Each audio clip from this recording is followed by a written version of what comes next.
A ceia do Senhor, a gente conhece bem, né? Aquele momento solene na vida da igreja. Mas, e se essa prática for muito mais do que só um ritual? E se nela estiver a chave para a gente entender não só o sacrifício de Cristo, mas a própria essência de como viver em comunidade? Bom, vamos mergulhar nisso. Olha, essa é a pergunta que estava bem no centro de um problema seríssimo na igreja de Corinto.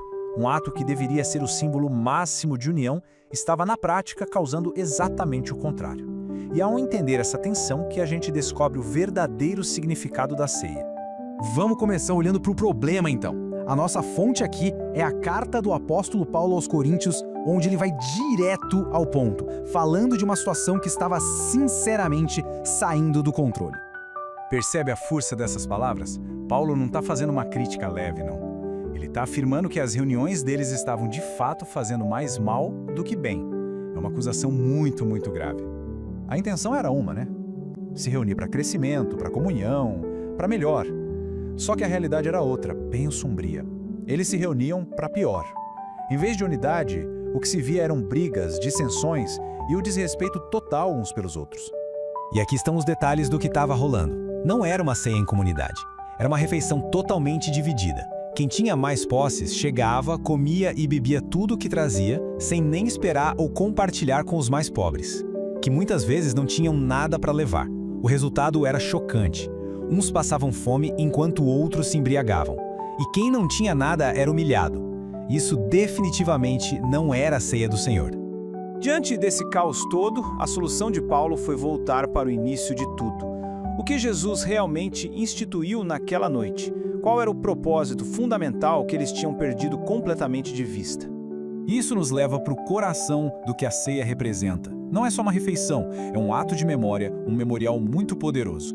Jesus pega o pão, dá graças, o parte e diz: "Isto é o meu corpo."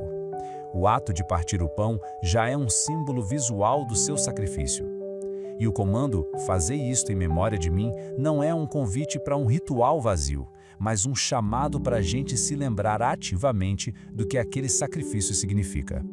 E aí vem o cálice. Jesus o chama de "a nova aliança no meu sangue". Esse é um conceito teológico central. A ceia celebra um novo pacto, uma nova forma de relacionamento com Deus, que foi selada não com sacrifícios de animais, mas com o próprio sacrifício de Cristo. Então, o que significa fazer isto? A análise das Escrituras aponta para 3 ações principais. Primeiro, lembrar do sacrifício. Segundo, anunciar as boas novas dessa aliança sempre que participamos. E terceiro, e talvez o mais desafiador de todos, é um chamado para a gente se entregar pelo corpo, que é a igreja, do mesmo jeito que ele se entregou. E isso nos leva direto para a dimensão comunitária. A ceia não é um ato individualista, de jeito nenhum. Ela é por natureza relacional e foi feita para unir as pessoas. Essa passagem aqui ilustra isso de um jeito brilhante. A lógica é simples, mas muito poderosa. Porque existe um único pão e todos nós comemos desse pão, então nós, que somos muitos indivíduos diferentes, nos tornamos um só corpo. A unidade não é só uma ideia bonita, ela se torna real no ato de compartilhar. Então, o ponto crucial é este. A ceia do Senhor não apenas simboliza a unidade, ela cria a unidade. Ela nos torna um. Ao participar do mesmo pão e do mesmo cálice, a gente declara que a nossa identidade comum está em Cristo. Participar, portanto, é muito mais do que comer e beber. Tem tudo a ver com relacionamento. Um relacionamento vertical com Jesus, permanecer nele, como ele mesmo disse, e de forma inseparável um relacionamento horizontal com o seu corpo, que é a igreja. Não dá para ter um sem o outro. E agora a gente chega na aplicação mais radical e contracultural da ceia do Senhor. Ela redefine completamente o nosso entendimento sobre poder e sobre o que é ser grande. É quase inacreditável, mas o texto de Lucas nos conta que, na mesmíssima noite em que Jesus instituiu a ceia, os discípulos começaram a discutir sobre qual deles seria considerado o maior. Mesmo naquele momento tão sagrado, a ambição e o status estavam na mente deles. A resposta de Jesus vira o mundo de cabeça para baixo. Ele pergunta: quem é maior, o cliente no restaurante ou o garçom?